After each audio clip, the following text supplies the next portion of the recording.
why Remy didn't realize what he did to the end. I mean, he knew that he had to make an example out of his friend Claude, but he did not think it through. And until Meech was telling him the ramifications, did you see his face? He looked like a deer in headlights. He couldn't even say anything to Meech. He got so mad, he just walked away because they are facing problems with the Red Dogs, Glock, and you want to throw another enemy on the plate, which is Meech, and your already weak team. Remy is the most hard-headed ninja I have ever met. I knew it was over for them when Meech met him at the restaurant and they weren't hiding, because before it was like Claude is on this side of the restaurant and Meech is on this side of the restaurant. And then when Meech came back, it was like everybody was being careless. I was like, oh, we out in the open now. He's spreading the word. He's having meetings with Meech. And it was like, dude, I thought y'all was supposed to move discreetly. I am not particularly mad at Remy for doing what he did, because once you cross me, then yes, it is a problem and I can't trust you.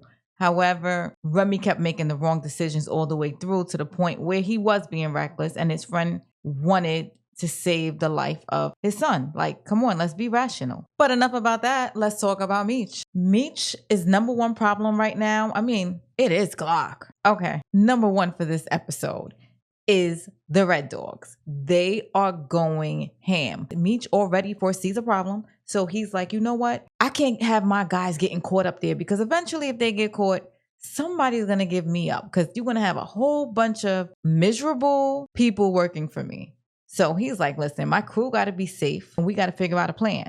He likes the way the boxers did their car service. The only thing is, the car service guy is in Miami. Miami is Glock's town. Meech done pissed Glock off in the club because Meech showed out. He started that throwing money like we just don't care in a strip club. Meech, thank you. Not that it benefits me, but I like to see people happy. I said it like it benefited me. Shout out to Big Brillo, because all I'm hearing in my head is that recording that he plays when he goes, we love to spend our money. Meech pisses Glock off so much in the club, to the point where Glock leaves. And guess who's in the club?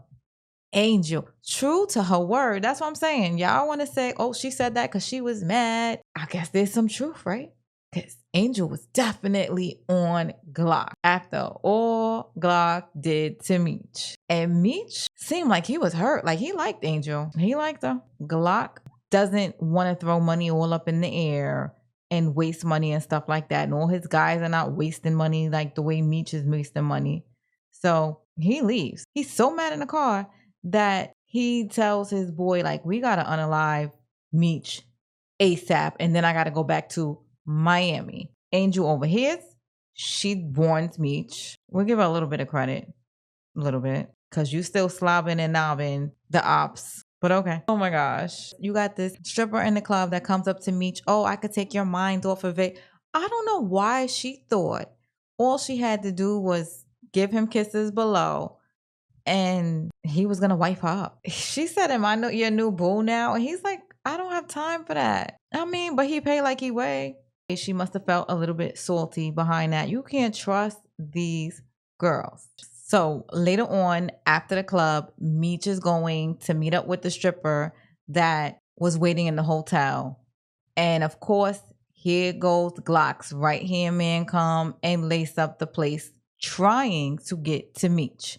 Meech is like, there's only two ways they knew I was here. One, they followed me, or two, it was the chicks. And he says, it's the chicks. So it's the chicks. Can we talk about these rude cops? They are going through folks' homes, damage everything. They're doing it out of fun. The female officer, now we got to watch her. I think she's about to work for Meech, because you saw the compassion in her face. Like, you could see the dislike she's starting to have for her fellow co-workers. And this ain't what she signed up for, clearly. But the other ones, they love this mess. Meech tried to find other guys to put in hidden compartments. Meech runs a test, put some baking soda in a package, give it to somebody, and sure enough, it fails the test. So now he's definitely sure he has to go to Miami. So now he's going to Miami in enemy territory, and Glock is going to be down there. So we're going to see what's going on and how he flows in Miami. However, on Meech's side, Glock's right-hand man is down and Remy's right-hand man is down. So Terry finds out that Henry's supplier is the Claudines, and he's developing a plan to meet with them so that they can shut Henry out of business. And he also becomes distro to another group of people, which is amazing. But then you got Marquisha's boy, the cop. He comes in Terry's store, bothering Terry for no reason. And Hoops is like, yo, y'all gotta watch Hoops' facial expressions. It be off the hook. Like, who is this guy? So then the cop is walking around, I should call the IRS to see if your books are legit. Hoop's face is like, do we get him now or later? After the cop leaves, Terry is like, yo, one, I need to know everything about this dude because he's out of control. And two, we got to make sure our books are legit. And he comes up with some whole lotto scheme where they could wash the money and get houses and stuff like that with it. Meanwhile, Terry's last plan has Henry gasping for air. She calls in her uncle because she needs money. Everyone stopped buying product from Henry. So not only can Henry not get her work off, they stopped buying from her. She has nobody to sell to. I don't know why she was sulking about her father because Henry is unaliving everybody. I have no pity for her, but they wanted to humanize her this episode. And normally I might have been like, but come on. Look what you did to Detective Bryant's kid and everybody else that you unalive for no reason just because. Maybe I have a cold heart sometimes. I don't know. But I think Jen likes her. Jen seemed like she was like, what's that movie with Mike Epps, In Too Deep? Well, he wasn't falling for the person, but in Too Deep, he felt like the guy that he was supposed to be watching while he was undercover was his brother. And for some reason, I think Jen is starting to like Henry, which is different. And then she looks at the picture and she's like, she snaps out of it and she goes home. Meanwhile, Detective Bryant, feeling froggy. Yo, everybody's right-hand man got taken out this episode. But it still wasn't a crazy episode, even though 3 right-hand mans got taken out. Thank God we still got Hoop and Duffy, my ninjas in the clutch. Yo, and on the Lucille and Charles side / LaWanda's finding her purpose in life. She wants to go back to school. And Charles refound his love, which was being a musician. Lucille came out to see him. Now Charles is taking money from Terry. He's getting comfortable. Before, Charles would have protested. Oh no, it's dirty money. And scold his son. I know it had to be hard for Charles to even take money from his son. But he's like, it's for the family. He's getting used to taking money now. He's signing stuff for Meech to get a house. And now he's taking money. He's easing in. I think Charles is gone. Welcome to BMF, Charles. Nicole and Breeze is getting closer. But I actually like Breeze because his boy's like, you going to buy some condoms? And Breeze was like, no, we're taking it slow. I like that. Terry sees them in the car drinking. Rightfully so, he was upset. But nobody has talked to this young man, Breeze, yet.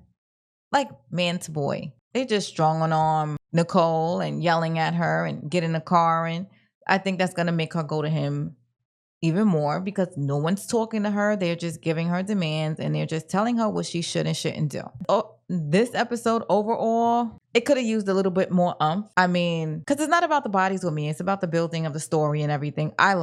We got 2 more episodes to go. There's a lot of stuff I'm dropping this week. So subscribe, comment, and like. See you later.